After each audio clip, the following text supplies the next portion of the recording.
जय श्री महाकाल, जय माँ महाकाली। महाकाली भक्त यूट्यूब चैनल पर आप सबको स्वागत करता हूँ।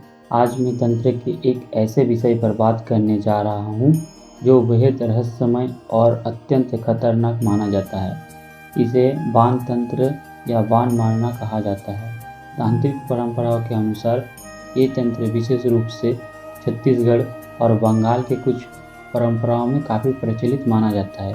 ऐसी मान्यता है कि यदि किसी व्यक्ति पर बाण तंत्र का प्रयोग किया जाए तो उसे अनेक प्रकार की शारीरिक, मानसिक और आर्थिक परेशानियों का सामना करना पड़ सकता है। कई लोग इसके कष्ट को मृत्यु के समान पीड़ादायक भी मानते हैं। आज हम विस्तार से जानेंगे कि यदि किसी व्यक्ति पर बाण मारा गया हो या काला जादू किया गया हो तो उसको क्या क्या लक्षण बताया जाता है, उसे कैसे पहचाना जा सकता है और तांत्रिक परंपराओं के अनुसार उससे बचाव या उपाय क्या माना जाता है। सबसे पहले, यदि किसी व्यक्ति पर तांत्रिक बाण का प्रभाव बताया जाता है तो उसके शरीर और जीवन में कई प्रकार की समस्या दिखाई देने लगती है, जैसे शरीर की अलग अलग अंगों में लगातार दर्द या पीड़ा होना, आंखों में जलन रहना, रात में नींद न आना, सिर में लगातार दर्द रहना, अत्यधिक मानसिक तनाव और बेचैनी, काम धंधे में रुकावट आना, आय के स्रोत बंद होना, कोई भी कार्य सफल न होना, बार बार बीमार पड़ना, गैस, एसिडिटी और भोजन का ठीक से पाचन न होना। तांत्रिक मान्यता के अनुसार अनुभवी साधक या तांत्रिक साधना के बल पर व्यक्ति के सिर के बालों से लेकर पैरों के नाखून तक शरीर के किसी भी अंग को लक्ष्य बनाकर बाण चला सकते हैं। यदि आंखों पर बाण का प्रभाव हो तो दृष्टि कमजोर हो सकती है। यदि हृदय पर प्रभाव हो तो हृदय संबंधित गंभीर समस्या उत्पन्न हो सकती है। यदि लीवर या किडनी पर प्रभाव हो तो पाचन शक्ति कमजोर पड़ सकती है। यदि किसी के गुप्तांग पर प्रभाव डाला जाए तो पुरुष की पुरुष शक्ति या स्त्री की यौन शक्ति प्रभावित हो सकती है।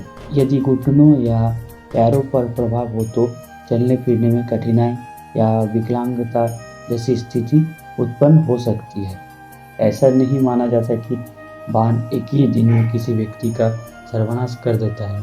तांत्रिक मान्यता के अनुसार इसका प्रभाव धीरे धीरे शरीर और जीवन पर पड़ता है।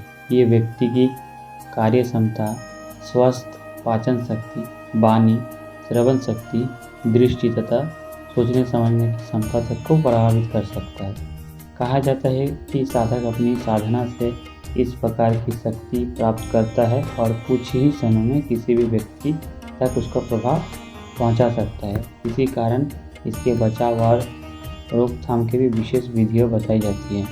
ऐसे मान्यता है कि सामान्य व्यक्ति स्वयं इसका समाधान नहीं कर सकता। यदि किसी को ऐसा संदेह हो कि वो इस प्रकार की समस्या से पीड़ित है तो उसे किसी अनुभवी, सिद्ध और वर्षों से साधना में रत योग्य साधक या तांत्रिक से परामर्श लेना चाहिए।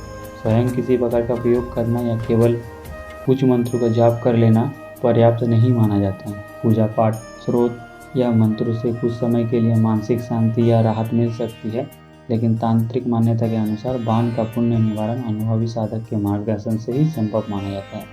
यदि आपके कामकाज में लगातार बाधाएं आ रही है, स्वास्थ्य दिन प्रतिदिन गिरता जा रहा है, शरीर के अंग कमजोर पड़ रहे हो, कार्य क्षमता कम हो रही हो या जीवन में लगातार नकारात्मक घटनाएं घट रही हो तो किसी योग्य और अनुभवी साधक का मार्गदर्शन लेना उचित माना जाता है। बाण का निवारण करने के बाद भविष्य में दोबारा ऐसा प्रभाव से बचने के लिए शरीर की रक्षा या बंधन कराने की भी परंपरा बताई जाती है। तांत्रिक मान्यता के अनुसार इससे भविष्य में कोई अन्य तांत्रिक आसानी से प्रभाव नहीं डाल पाता।